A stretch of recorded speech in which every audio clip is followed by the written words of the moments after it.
আমি এতক্ষণ পর্যন্ত ধৈর্য ধরছি। আমার আপনারা যত লোক আছে তার চেয়ে আমার ফোর্স বেশি আছে, কিন্তু আমি আপনাদের উভয়ের সম্মানার্থে আমি এখনো বল প্রয়োগ করতেছি না। আমি সিআরপিসির 177 থেকে 127 থেকে 100 যেই 34-এর ভিতরে যে রুলসগুলো আছে এগুলো আমি অ্যাপ্লাই করা শুরু করব। তার আগে ম্যান্ডেটরি কথা হচ্ছে যে আপনাদেরকে আগে সতর্ক করতে হবে আমাকে। আমি একজন সিনিয়র অফিসার হিসেবে আমার এসি আছে, ওসি আছে, আমি উভয় পক্ষকে সতর্ক করতেছি। আপনাদের জন্য আমি নির্দেশ দিতেছি, আপনারা এই যে ভায়োলেন্সটা করতেছেন আমাকে আইন প্রয়োগ করতে বাধ্য হইতে হবে। আপনারা এখন দুইটা পক্ষ, যেহেতু আপনারা দুইটা পক্ষে বিভেদ হয়েছেন, আমরা কোনো পক্ষের না, আমরা দুই পক্ষকে বলবো এই গেটের মূল ফটক থেকে বাইরে যে অবস্থান নেন, সকালে যেভাবে অবস্থান নিয়েছেন সেভাবে নিতে পারেন, আমাদের কোনো সমস্যা নাই, শান্তিপূর্ণভাবে। আমরা কোনো পক্ষের না। তো আপনারা দুপক্ষই এখন চলে যাবেন, আমি উভয় পক্ষকে 5 মিনিটের ভিতরে বাঁশি ফু দিয়ে বের করে দিব। এর ভিতরে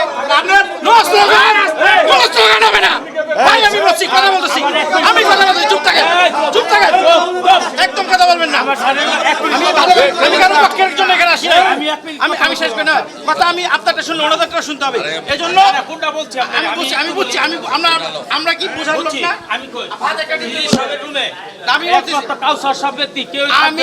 আমরা থাকবো আর কেউ থাকবে না, আমরা থাকবো আর কেউ থাকবে না, বের হয়ে যাবে। বাঁশি ফুটাও, সবাই বের হয়ে যাবে।